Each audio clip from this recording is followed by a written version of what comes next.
नमस्कार. तर मंडळी, आज मी तुमच्याकरिता गावाकडील एक स्टोरी घेऊन आलेली आहे. तर शीर्षक आहे गावातील ती पहिली भेट.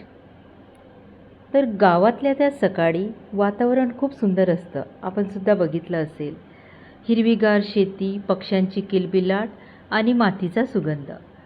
शिवा, जो आपल्या कथेचा नायक आहे, बैलगाडीने शेताकडे जात होता. तो गावातील मेहनती आणि साधा मुलगा होता. अचानक रस्त्यावर त्याची नजर एका मुलीवर पडली. ती विहिरीवरून पाणी भरून घरी जात होती. हिरवा ड्रेस, डोक्यावर पाण्याचा हंडा आणि चेहऱ्यावर गोड हास्य. शिवा तिला पाहतच राहिला. "अरे शिवा, कुठे बघतोस?" मित्राने विचारलं. शिवा दचकला. "काही नाही रे." पण त्या दिवसापासून त्याच्या मनात तिचाच चेहरा घर करून बसला. त्या मुलीचं नाव काय होतं रे? गौरी. गौरी नुकतीच तिच्या मामाच्या गावातून इथे राहायला आली होती. ती खूप शांत आणि सोज्वळ होती. गावातल्या जत्रेत शिवाने तिला पुन्हा पाहिलं. गौरी तिच्या मैत्रिणीसोबत फुगडी खेळत होती. शिवाच्या चेहऱ्यावर नकळत हसू आलं. तेव्हा गौरीची नजर त्याच्यावर पडली. दोघांनी पहिल्यांदा एकमेकांकडे पाहून हसले. हळूहळू भेटी वाढू लागल्या. कधी विहिरीवर, कधी मंदिरात, तर कधी शेताच्या बांधावर. दोघांची मैत्री झाली मस्त. एक दिवस संध्याकाळी सूर्य मावळत होता. शेतातल्या बांधावर गौरी बसली होती.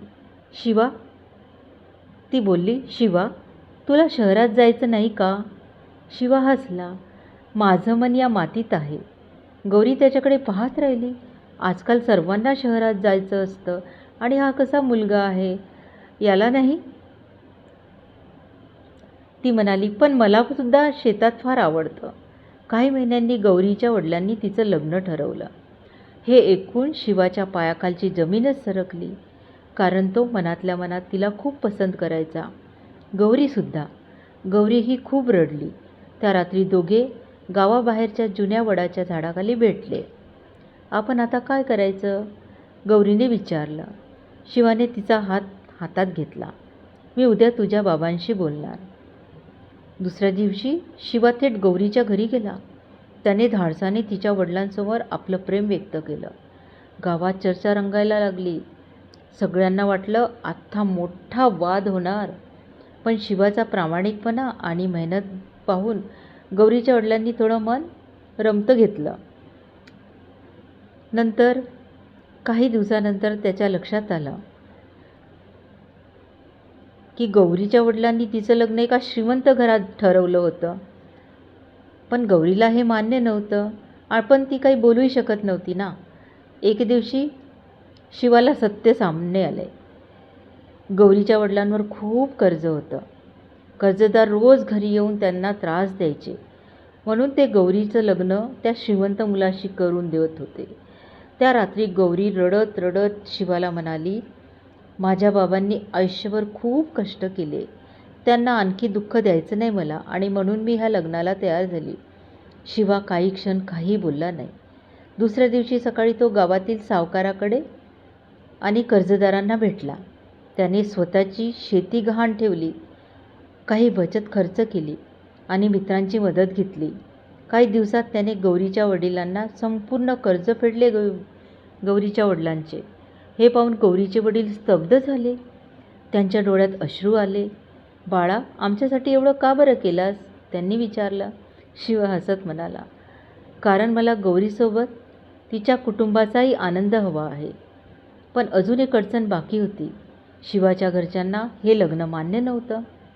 आपण इतकं कर्ज फेडलं, शेती गहाण ठेवली आणि आता त्याच घराची मुलगी सून म्हणून आणायची का?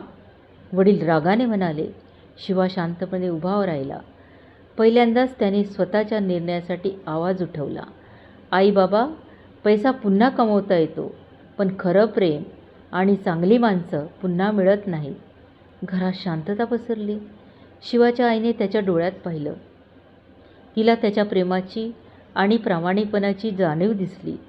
हळूहळू घरच्यांचं मन बदललं आणि शेवटी दोन्ही कुटुंबाच्या आशीर्वादाने शिवा आणि गौरीचं लग्न ठरलं. लग्नाच्या दिवशी गौरीच्या वडिलांनी शिवाचा हात हातात घेतला आणि म्हणाले, आज मला मुलगा नसल्याची खंत राहिली नाही. हे ऐकताच गौरीच्या डोळ्यात आनंदाश्रू तरळले. सनईचे सूर घुमू लागले आणि दोन प्रेमळ मनं कायमची एक झाली.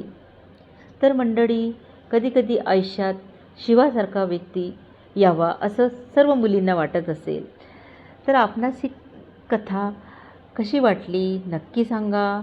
आणि तुम्हाला आवडली असेल तर लाईक करा, सबस्क्राईब करा.